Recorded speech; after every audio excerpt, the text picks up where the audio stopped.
to get us going here, I think all of you probably feel similar to me in that you have a desire to make a difference in this world. And one of the ways in which you know you can make a difference in this world is if you can help leaders develop and improve. Because you know that if you can help leaders develop and improve, they're going to pass that on to their organizations and to the people that they lead. You know that if you can influence a leader to make some changes, to make their organization a better place, then perhaps hundreds, if not thousands of people could be benefited. And so what we're going to be diving into today is really about how do we enhance our impact in the work that we're having. And so let me pull up some slides here to get us going. As we go along, I think this is pretty informal, so I'm going to be inviting you to chat in quite a bit. I'm also feel like you can I want you to feel like you could comment in at any time. If you have any questions or any comments, don't hesitate to pull yourself off mute and comment in. So I'm just getting my screens all set up here. So if you're not familiar with who I am, my name is Ryan Goffredson. I am a leadership professor at Cal State Fullerton. We just got a huge $40 million grant for Mackenzie Scott yesterday, or that was announced yesterday. So we're excited about that. We have the second largest business school in the country, which allows me to dive deep into the topics that I'm very passionate about, which is leadership, mindsets, and what we're going to be talking about, vertical development. I work with organizations all over the world, and I'm the Wall Street Journal and USA Today bestselling author of the book Success Mindsets. So I want to ask you a question to get us going here. I want you to put your response in the chat box. So I'm going to give you 3 options, and you can, they're going to be A, B, and C, and you can give me one option, or if multiple fit you, put in the chat box A and B, or B and C, or A, B, and C. So which best fits you? A is I'm interested in improving the development of leaders. B, I am a leader interested in improving the development of my direct reports or my roll-ups. And C is I'm a leader or aspiring leader interested in improving my own development. So give me where you're at here, A, B, C, and it could surely be a combination.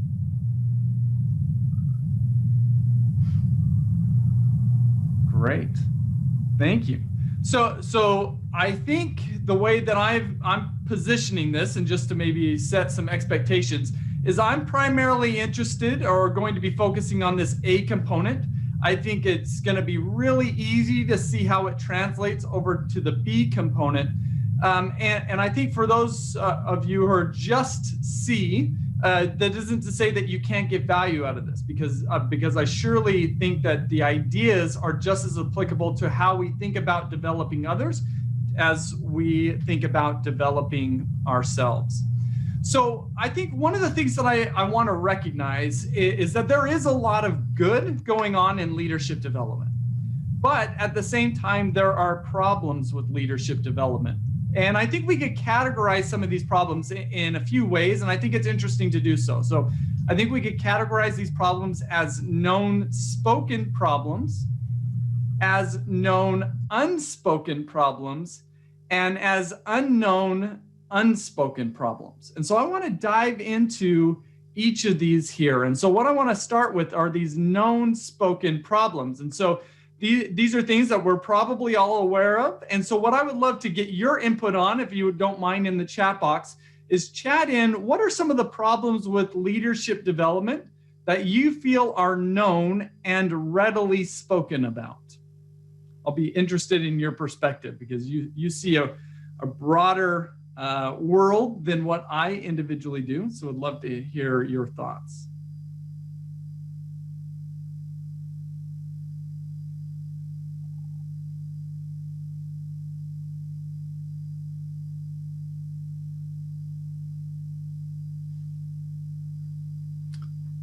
So Jim's saying that leaders, what I'm assuming here, Jim, is leaders have poor communication and leadership development maybe isn't doing enough to address that.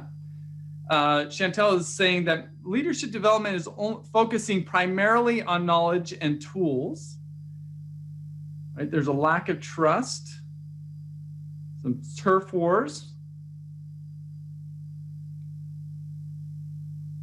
Good. So a lot of what you're stating are problems with leaders in general, and which is good. And so what I want us to kind of get our mind around here, because this is going to carry forward as we talk about the other problems, is what about the problems specifically with leadership development, right? So Ritu says succession planning. Maybe it's we aren't doing that enough as part of our leadership development programming. Good. Mandeep says development of juniors is not a priority, right? It's usually focused on the higher end, and maybe reasonably so, because they're in a higher leverage position. Good. Chantel says looking for quick fixes. All right. So I think that these are good, and I'm not saying I have the right answers, but let me share with you, I think, some known spoken problems that are out there. One is leaders are facing increasing change, pressure, uncertainty, and complexity. And that these things are really challenging for leaders to navigate. And in addition to this, these market forces, the increasing change, pressure, uncertainty, and complexity, are unlikely to decrease. I mean, as we look over the last year, it's been unprecedented change, pressure, uncertainty, and complexity. And I anticipate and I hope that some of this will slow down, but the reality is it's never going to decrease. It's never going to go away. And so I think when we think about leadership development, we should be worried about leaders' ability to navigate the now, let alone enhance their abilities over time to navigate effectively into the future, into increasing change, pressure, uncertainty, and complexity. So I think we know this. This is something I think we readily admit is we need to prepare ourselves, improve ourselves now, so that we can navigate what we're currently facing and continually improve our ability to navigate what we will be facing. So I think some of these are known spoken problems, surely not everything, but to me, this is a really big deal.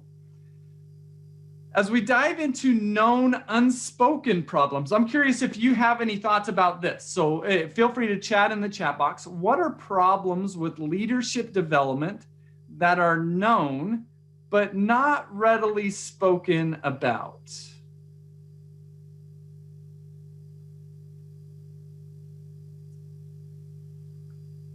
Any thoughts come to mind?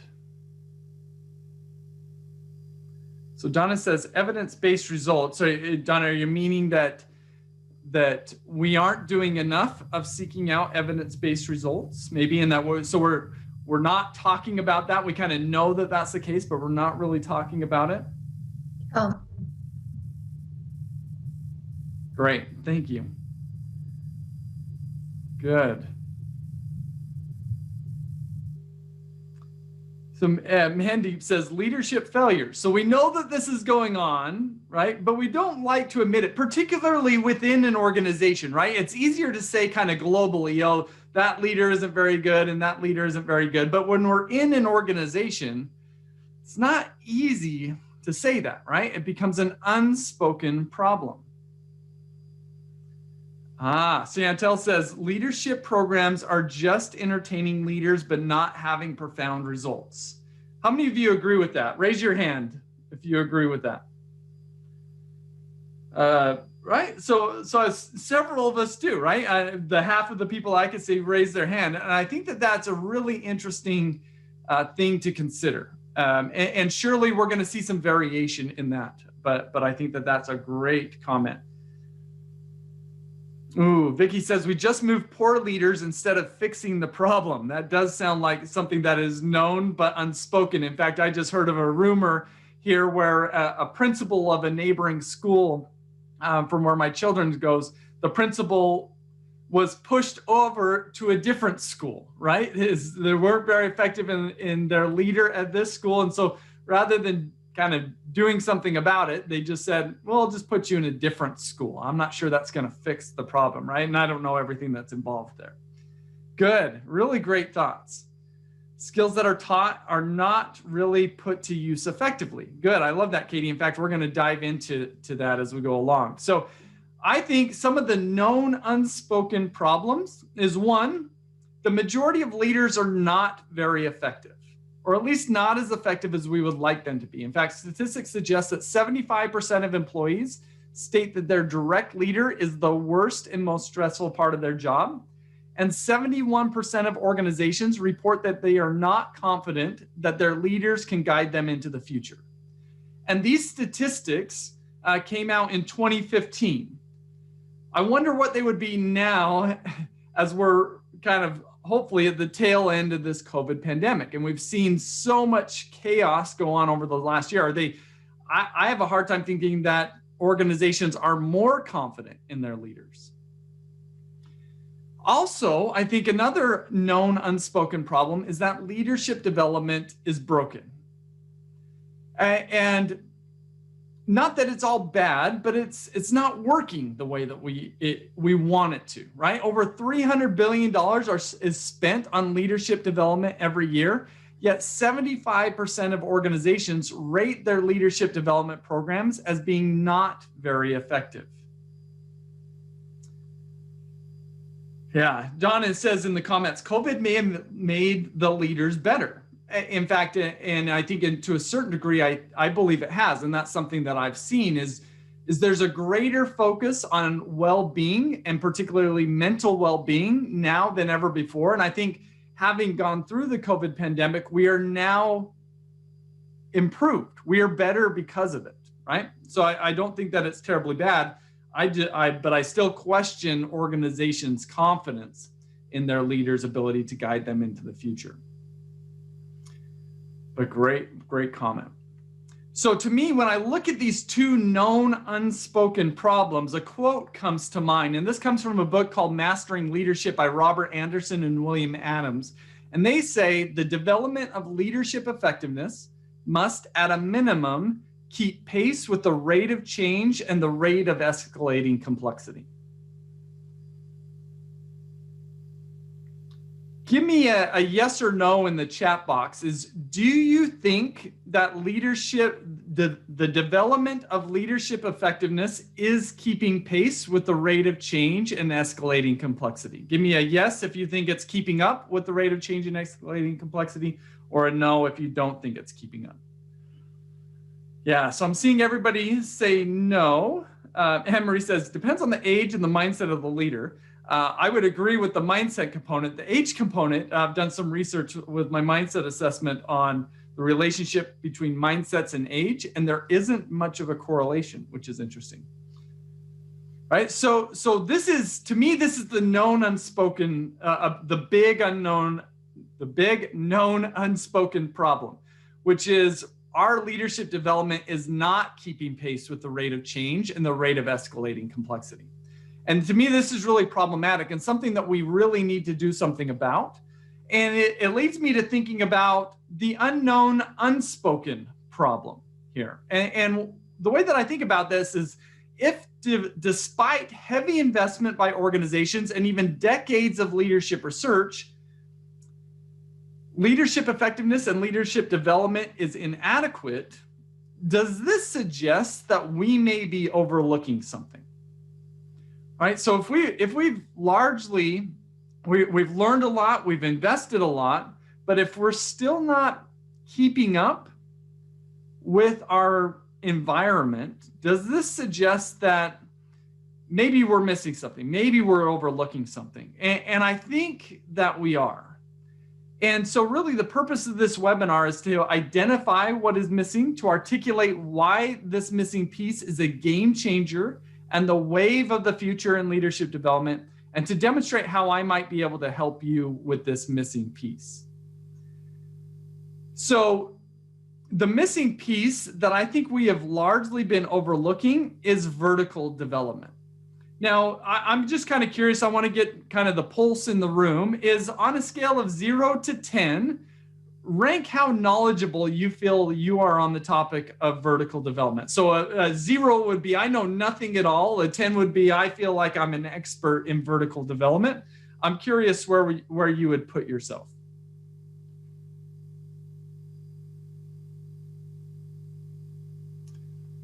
Kind of helps me know the level I need to speak to. Great. So there's a few of you, and I know the two of Chantel and Jim who say, okay, I'm at a 7. I know that you're doing this work already. And then there's others of you who are largely on the lower end of the scale, and that's fine. So for those of you who are on the lower end of the scale, let me give you some of the basic principles here of vertical development and hopefully make the concept come to life for you, because I think you'll be able to see that this is something we have largely been overlooking in the leadership development space. So the first thing that we need to recognize is that there are 2 forms of development. There is horizontal development and there is vertical development. I think historically, when we have used the word development, we have used it primarily to mean horizontal development. And so let me define what each of these are. So horizontal development is adding more knowledge, skills, and competencies to what we have. So if you think about a high school class, a college class, what was the focus of those classes, for example? Well, the primary focus was probably gaining more knowledge. I want to test your knowledge. Maybe some of those classes were about developing new skills. Maybe if I'm in a finance class, I want to learn how to do pro forma projections, right? We're increasing both our knowledge as well as the skill of being able to do that. But there's a very little focus on our mental development, right? So horizontal development is the traditional form of development that we utilize. It's not bad, but it is limited, and we need to understand some of that. The way in which it's good is this horizontal development helps us to do more. So an analogy that helps me with this is that if I think about an iPad, if I download an app onto that iPad, what that new app does, it allows me to do more than what I could do previously, right? It broadens my functionality. And that's the value of horizontal development. It broadens our functionality, allows us to do more. So it is good, but we've got to ask ourselves the question, does adding an app onto the iPad improve how effectively that iPad can operate? Is it going to operate more quickly? Is it going to be able to manage the different programs that are going on more effectively? No, if anything, it might slow down that iPad, right? And so this is when we get into vertical development. Vertical development is elevating a person's ability to make meaning of their world in more cognitively and emotionally sophisticated ways. So the focus here isn't on doing more, it's on being better. It isn't adding an app onto the iPad, it's upgrading that iPad's operating system. So let me give you an example of this, and particularly of this example of making meaning of our world in more cognitively and emotionally sophisticated ways. Let me have you chat in the chat box. How would you say most people respond to constructive criticism?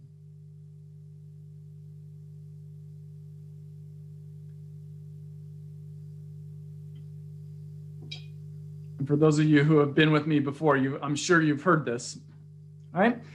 So most people respond to constructive criticism usually in getting defensive, right?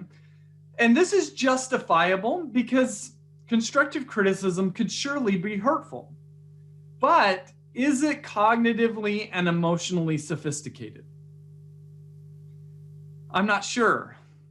But a level up might be, well, it depends on who delivers it and how they deliver it.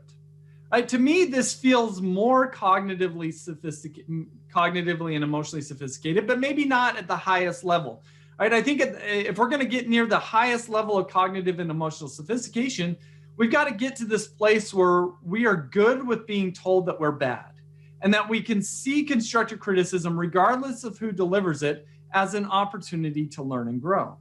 Right? To me, this feels really cognitively and emotionally sophisticated. And so when we talk about vertical development, what we're doing is we're elevating our cognitive and emotional sophistication to navigate our situations in the most productive ways. Does that make sense to you? Give me a yes or no if that makes sense to you.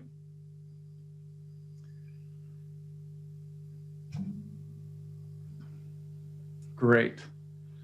In fact, are any of you, do any of you follow Adam Grant on any of your social media platforms? So if you do, if you don't, I would encourage you to do so. He's one of the most brilliant thinkers. He just came out with a book called Think Again, which I love. But if you saw his post today, his post was exactly on what he talked about, is having the cognitive and emotional sophistication to receive feedback. And so these ideas are out there, but I think when we use this terminology and put a label to what we're talking about here, vertical development, it really helps. And so theoretically, we could take any leader and we can assess how much knowledge they have, how much skills they have, and how much vertical development that they have. And we could create this three-dimensional figure. And I think that when you could compare leaders, in fact, I'm going to make a comparison later between Steve Ballmer and Satya Nadella. And both of these are the last two CEOs of Microsoft. And I think that both of them have pretty similar knowledge and pretty similar skills, but very different mental development, right? I think that Steve Ballmer's is going to be more flat than Satya Nadella's. And that's going to that has had some huge implications on Microsoft. And so I think one of the things that helps me is I can map on the have, do, be model onto this framework. And so when we focus on vertical development, we focus on the being element of ourselves. And that isn't to say that we aren't also interested in having knowledge or doing or performing skills, but vertical development is really focused on this being element. So let me try to articulate the difference here between horizontal and vertical and how we approach maybe the topic of enhancing agility, right? If we recognize that our leaders are facing increasing change, pressure, uncertainty, and complexity, we need to help them to become more agile. Well, if I'm going to employ horizontal development techniques, the way that we might do this, and in fact, I just Googled this really quickly. I said, how do I improve a leader's agility? And the answer was improve their balance, gain clarity, and implement agile practices. Right? These are good things, but they're also horizontal things. It's about improving our knowledge and improving our skills. It's not about enhancing our cognitive and emotional sophistication, right? Because if we want to be agile, we need to elevate our capacity to embrace failure, to look bad at times. In fact, yesterday, I was outside grilling and my son was trying to do a trick on the skateboard. And I heard him fall and I look over almost scared. He's like, Dad, I'm fine, right? And he gets up and he does it again, he falls again, right? He's embracing falling because he knows that if he wants to learn, he's gonna have to try new things. And at times when you try new things, you're going to fall, and that's okay, right? But it's really difficult for leaders and organizations to embrace the idea of being okay with falling, right? So we got to elevate our capacity to get there. We need to be able to embrace uncertainty and at times admit that we might be wrong or have done something wrong in the past. Again, not something that's easy. We need to embrace problems as part of the journey. If we're heading into the unknown, of course we're going to encounter problems. We can't be so protective that we don't allow ourselves to go out into the unknown. And at times we're going to have to put ourselves on the back burner. That this isn't all about us. This is about pushing forward the organization as a whole. And so while these ideas and suggestions for enhancing agility, such as improving balance, gaining clarity, and implementing agile practices can be helpful, if we can't embrace failure or uncertainty or problems, and if we always have to be kind of on top, we're going to have a really hard time cognitively and emotionally getting to the place where we can actually be agile. Does that make sense? Give me a yes or no. I want to, I haven't necessarily presented it in this way before, so I want to make sure that that makes sense. Brian, can you explain what you mean by back burner? Put yourself on the back burner? Yeah, great question. So the idea is that, and that part of this comes from my mindset framework with inward and outward mindsets. And when we have an inward mindset, we have this desire to get ahead. But people with an outward mindset, it's not like they don't want to get ahead. They may want to get ahead, but they have a willingness to put themselves on the back burner in order to lift others. So they're willing to kind of demonstrate the idea of humility as a way to advance the group, that it doesn't have to be me that comes up with all the solutions. I'm willing to allow others to do that as well. Does that make sense, Lou? Thank you. Yeah, great question. Yeah, so it's that concept of servant leadership, or the level 5 leadership, if you've read the Jim Collins' Good to Great and other material. So what we're doing here when we talk about vertical development is something that's deeper. I mean, because we can ask ourselves, what is easier?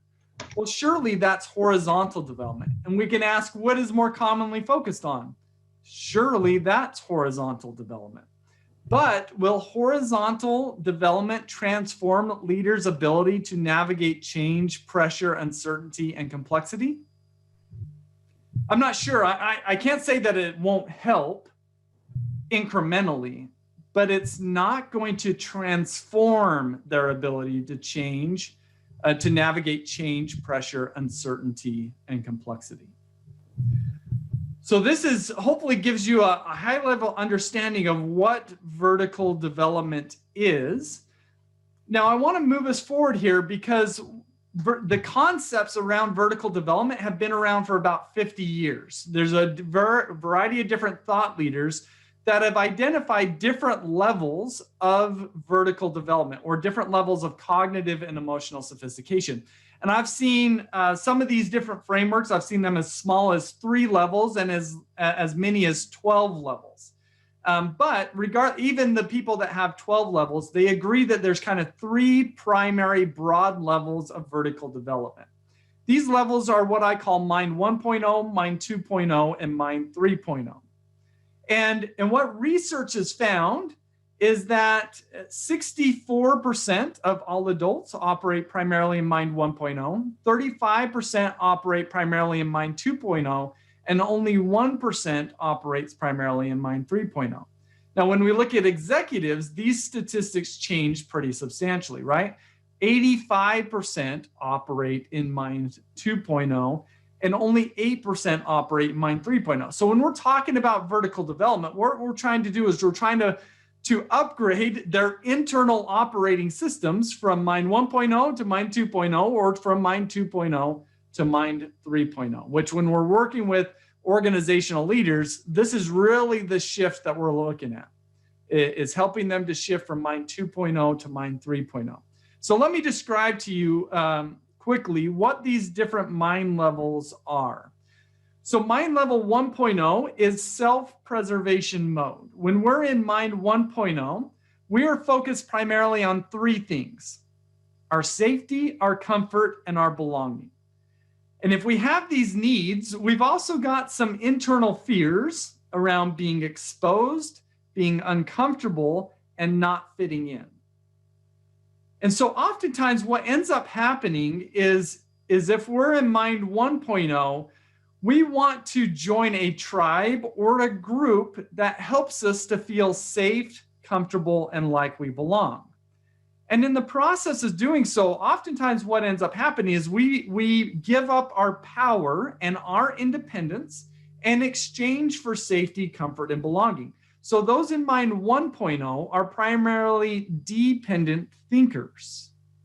I've heard the word a lot, and I'm sure you have as well, in the management literature, and the word is accountability. How do I help my employees to become more accountable? Well, you got to help them to vertically develop, because if they're not being accountable, they're in Mind 1.0 and they're dependent thinkers. They have given up their power and their independence in exchange for the leader to help them feel safe, comfortable, and belong. You tell me what you need me to do, as opposed to let me be proactive and do something about it. So common feelings that these people have in Mind 1.0 is anxious, protective, hesitant, defensive, and controlling. They have a really hard time getting out of their comfort zone. In fact, when I think about Mind 1.0, I always think about this group of penguins huddled together, a huddle of penguins. Because when we're in Mind 1.0, our goal is to get to the center of this huddle.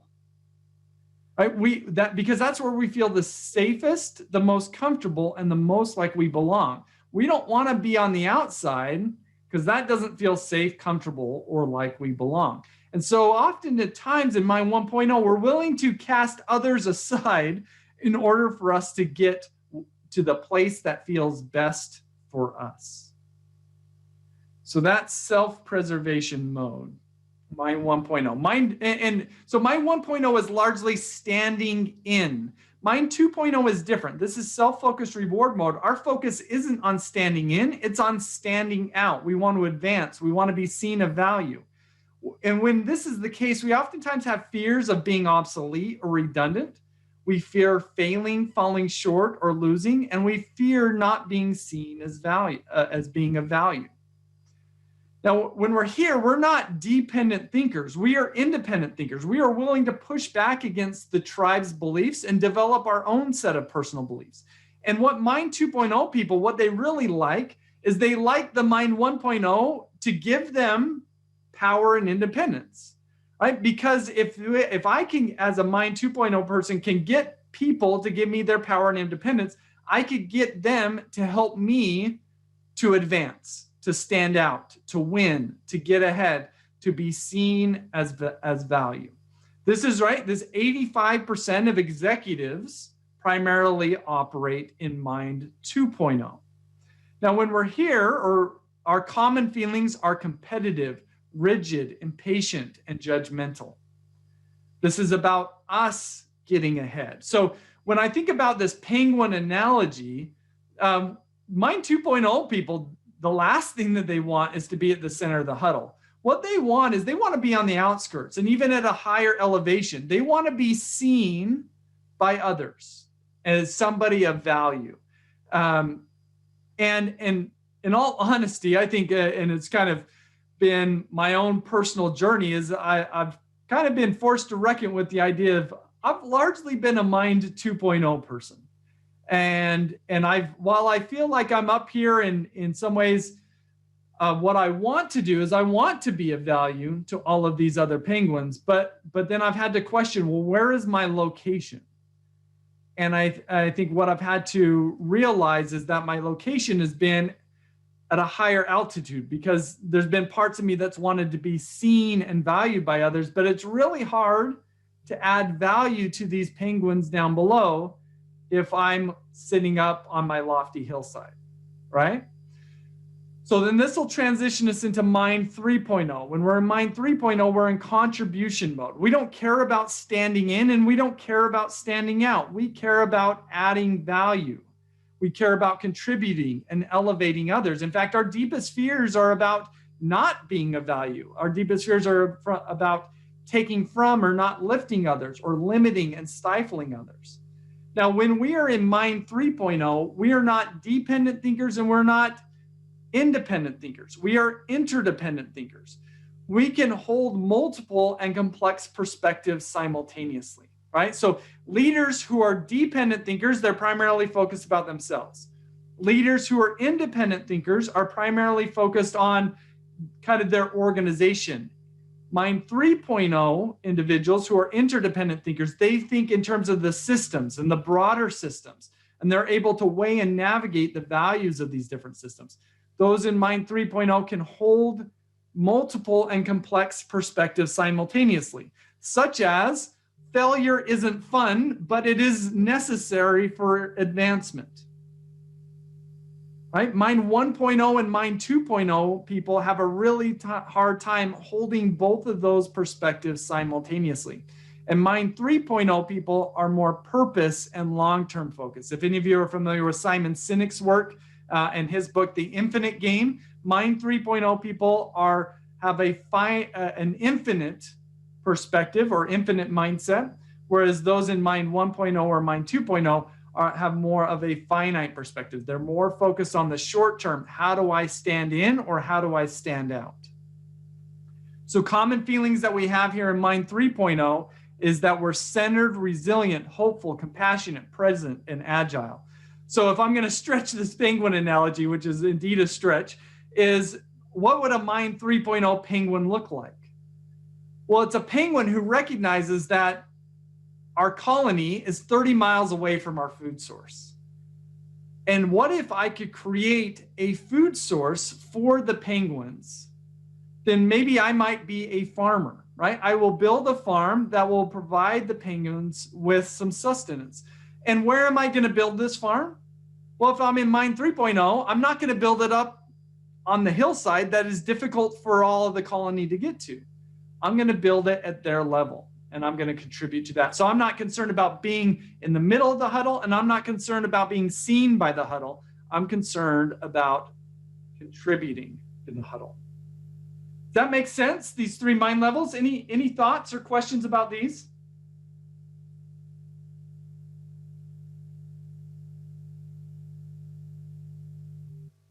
And the reality is that these different mind levels speak completely different languages. They keep score in different ways, right? So when it comes to constructive criticism, those in Mind 1.0, they get defensive and tune out. Those in Mind 3.0 see it as gift. And the Mind 1.0 are thinking, you are crazy. How can you see constructive criticism as a gift? And the Mind 3.0 people are thinking, I understand why you Mind 1.0 people get defensive. It makes sense, but it is limiting. And you're just not able to see that, right? Is they have a different perspective. Those in Mind 3.0 are operating at a higher elevation. And we could say a similar thing about change. And again, here are the percentages associated with each of the different mind levels. So when we're talking about, again, vertical development, we're talking about elevating here up to a higher level of cognitive and emotional sophistication. And what I think is important to recognize is that it is designated by this dotted line. Because if we're operating below the dotted line, where is our focus? Focus is on ourselves. It's only when we're operating above the dotted line that we're truly focused on others and contributing or advancing the organization in the way that we can. Now, I want to show you a video clip. I'm going to stop sharing my slides because I've got to make sure I've got my settings set up, which I do. All right, so I want to show you a video clip. And some of you may have seen this already, but to me, it's an incredibly powerful video clip. And this video clip is of this gentleman, Benjamin Zander.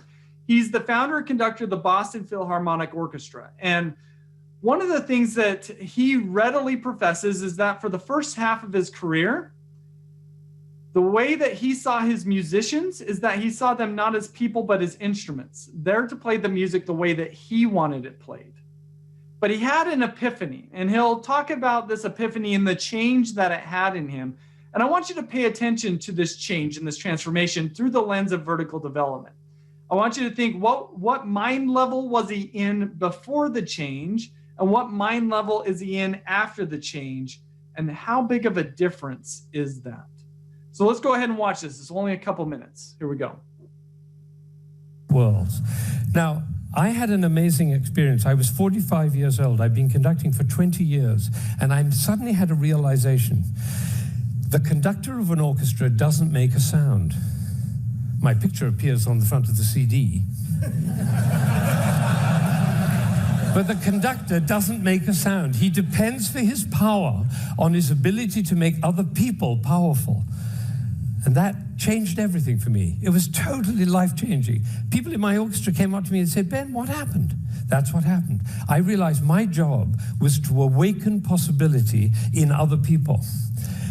And of course, I wanted to know whether I was doing that. And you know how you find out? You look at their eyes. If their eyes are shining, you know you're doing it. You could light up a village with this guy's eyes. Right, so if the eyes are shining, you know you're doing it. If the eyes are not shining, you get to ask a question. And this is the question. Who am I being that my player's eyes are not shining? We can do that with our children too. Who am I being that my children's eyes are not shining? That's a totally different world. Now, we're all about to end this magical on the mountain week, and we're going back into the world. And I say, it's appropriate for us to ask the question, who are we being as we go back out into the world? And you know, I have a definition of success. For me, it's very simple. It's not about wealth and fame and power. It's about how many shining eyes I have around me.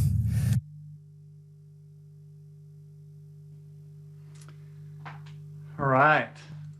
So I don't know about you, but that's incredibly powerful. So where would you say he was at during the first half of his career, based upon what I've described and what you saw? Would he be in Mind 1.0, Mind 2.0, or Mind 3.0?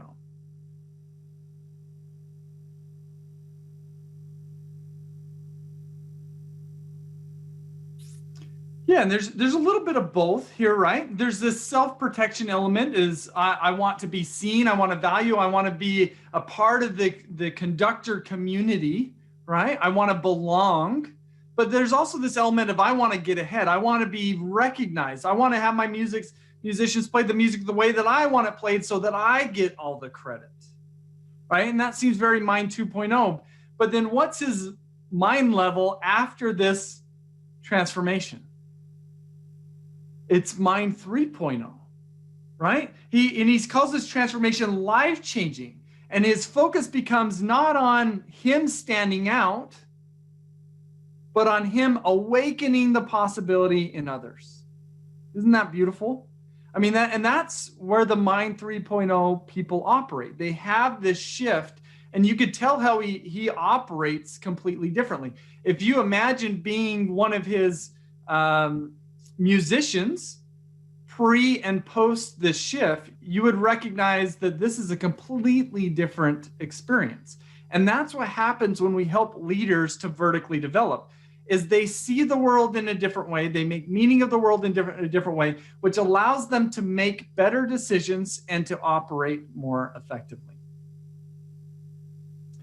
Any questions or comments on that? Anything that stand out to you?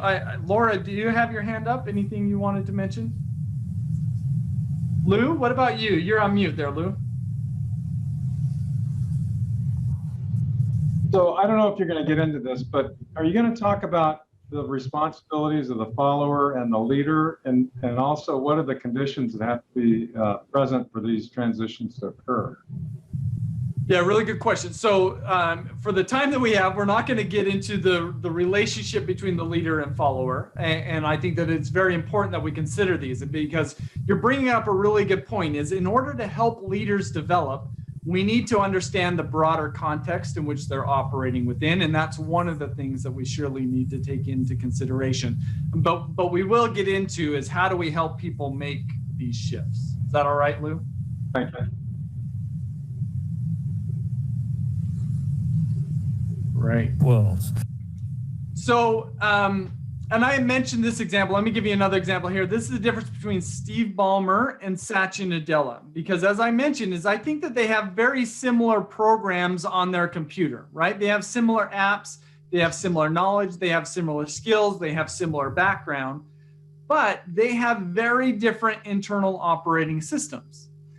Let me give you some examples of this. So Steve Ballmer, when he would get on stage, it was like a rock show. It was loud, there was music, it was dancing, it was all about inspiring the crowd.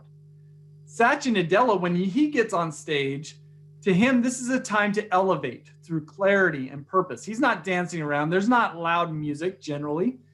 This is just about him delivering the message that he needs to and doing so in a way that elevates the audience. Steve Ballmer, during his tenure, he never developed a mission statement. But that was one of the first priorities of Satya Nadella. Steve Ballmer saw competitors as being evil, and he never wanted to work with them. Satya Nadella saw that collaboration with our competitors will expand our customer base. One of the first things that he did when he was presenting to a group at a conference was he pulled out an iPhone, and everybody gasped, right? But we see the value that's come about as I'm now a proud owner of an iPhone here. that now I could use my Microsoft apps on the iPhone, which I couldn't do before. Steve Ballmer implemented a stacked rate performance management system, kind of as a way to help the Mind 2.0 people be seen, but it killed the culture. And Satya Nadella, when he came in, he said that the C in CEO stands for curator of culture. That is something that he was incredibly concerned about, but something that Steve Ballmer didn't seem to be very concerned about. So while they had the same knowledge and skills, you can tell that there's a different level of cognitive and emotional sophistication. If you read Satya Nadella's book, Hit Refresh, you'll even get a better sense of that. But the difference, the impact that this has had on Microsoft has been enormous. During Steve Ballmer's tenure, their market cap and their stock price stayed the same. Since Satya Nadella has taken over, their stock price is up 6 times what it was in 2014. So I think to summarize the benefits here of vertical development is, one, when we focus on vertical development, we get more out of our horizontal development efforts. For example, if we're giving a delivering effective feedback training to a bunch of pre-upgraded Benjamin Zanders who see their musicians as being there to play the music that they want it played, it probably isn't going to go over well, right? But if we give that same delivering effective feedback training to the post-upgrade Benjamin Zander, it's probably something they gobble up and they're excited to implement, as opposed to likely to be resistant. So oftentimes when we're working with leaders, there's some really good horizontal development that needs to occur, but oftentimes, because these are like apps that we're trying to download, oftentimes the underlying operating system is not sophisticated enough for these new apps to take hold. And so by focusing on vertical development, we enhance our ability to horizontally develop our leaders. A second benefit to vertical development is when we are elevating leaders' ability to navigate change, pressure, complexity, and uncertainty.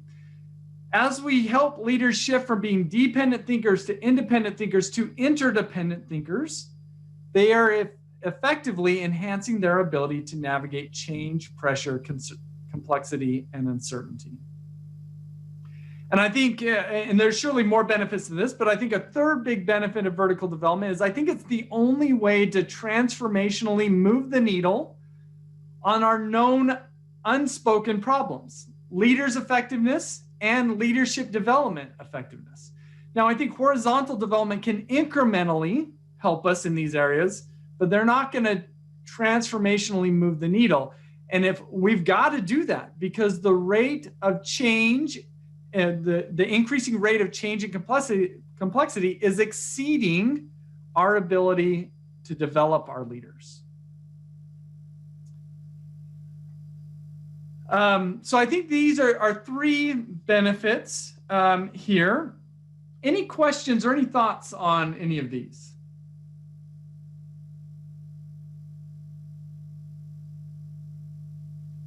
All right, so let me jump into, just in the last about 5 or 6 minutes here, is talk about how do we go about vertically developing leaders and how I might be able to help you in doing so. So I think the key to vertical development can be found in our definition here.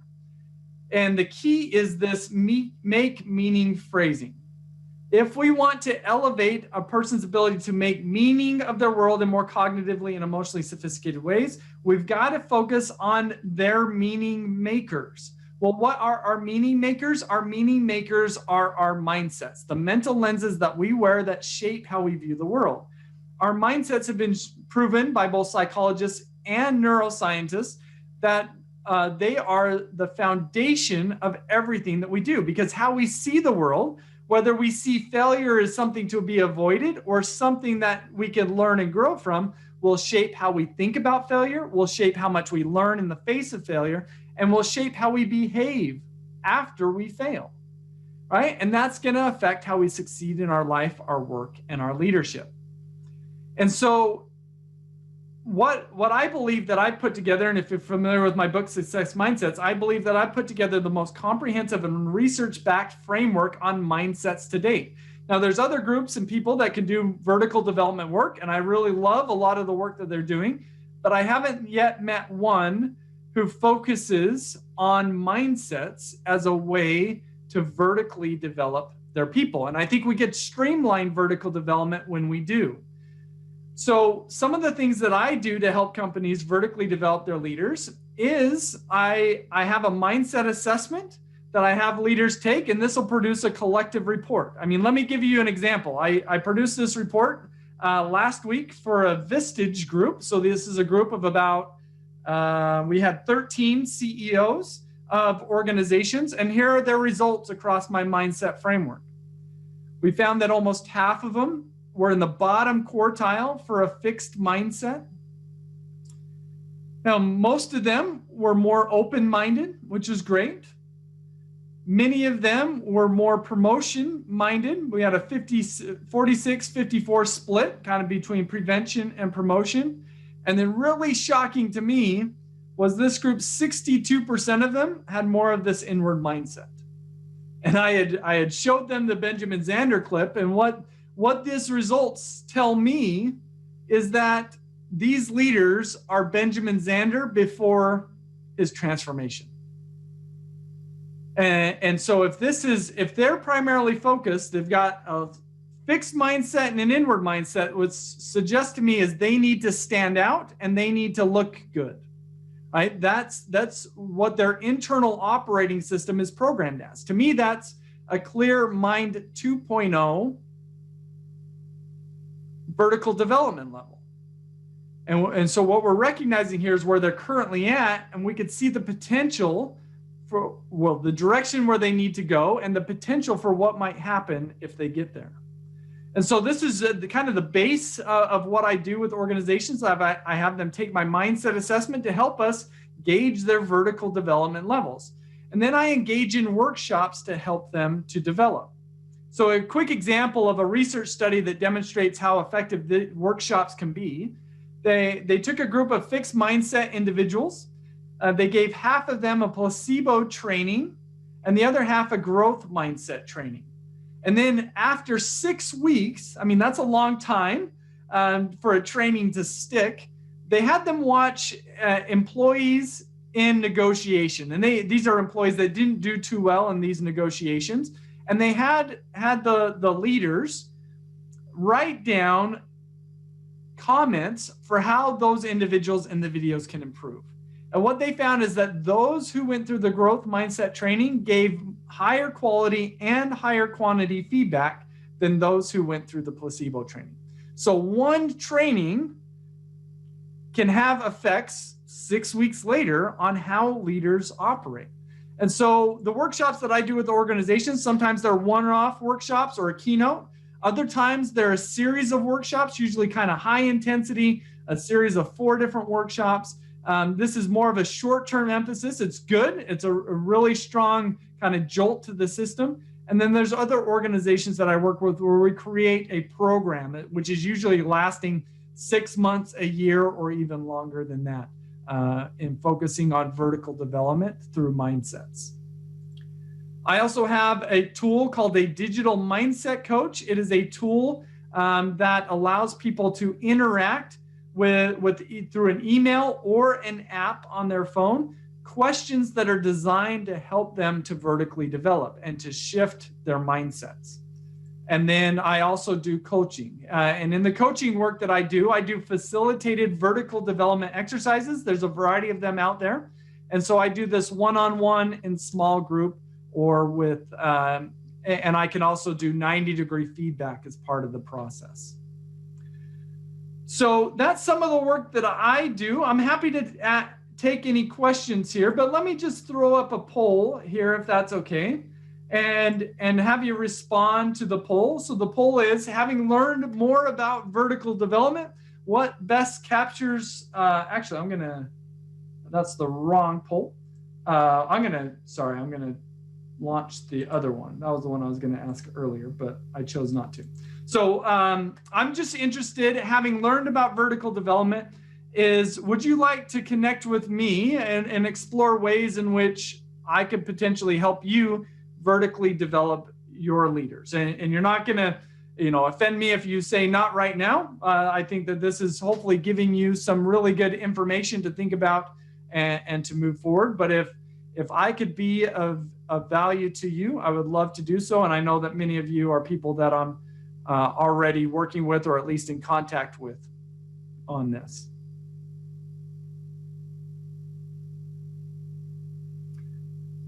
So while there's several of you who haven't just answered, and if you're willing to answer, that would be great. But as we're kind of closing up here, any questions before I wrap up as we've gone through this content? And I'm also happy to stick around a little after. If you have to go here at the top of the hour, no worries, but I'm happy to stick around. I'm going to end the poll there. All right. So any questions? What is 90-degree feedback? Yeah, so you've probably heard of 360-degree feedback, and I could surely do 360-degree. It's can be quite costly for an organization, and so, but something that's at a lower cost that also provides almost just as good information is just looking at the leader's subordinates. So 90-degree is just kind of surveying the subordinates of the leader and then providing that leader with the feedback that's coming from those subordinates. I see. Yeah, so some questions in the chat box. I'll share my slides. I'll send out the slides and recording after this. So anybody who registered, I'll be sending that out later today. It just takes a bit to download the video. I'm going to post it to YouTube and then I'll send it out. So that'll come later this afternoon for me anyways.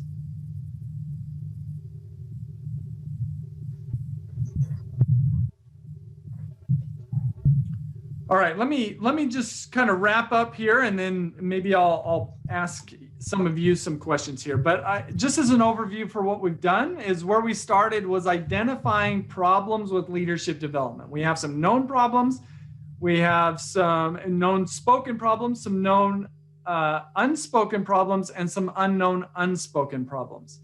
And I think to address all of these problems is we need to focus on vertical development. Vertical development is the key to transformational improvements in our development efforts and in the actual effectiveness and development of leaders. And the engine of vertical development is mindsets. And so I'd love to work with you to be able to help you vertically develop your leaders through a focus on mindsets. And I hope that this helps you more clearly see how you can have a greater impact on the leaders and the people that you operate within, or even just within yourself, focusing on yourself and vertically developing on your own. And if I could be of any support to you moving forward in that, don't hesitate to reach out to me. Here's my contact information, and would love to connect with you later.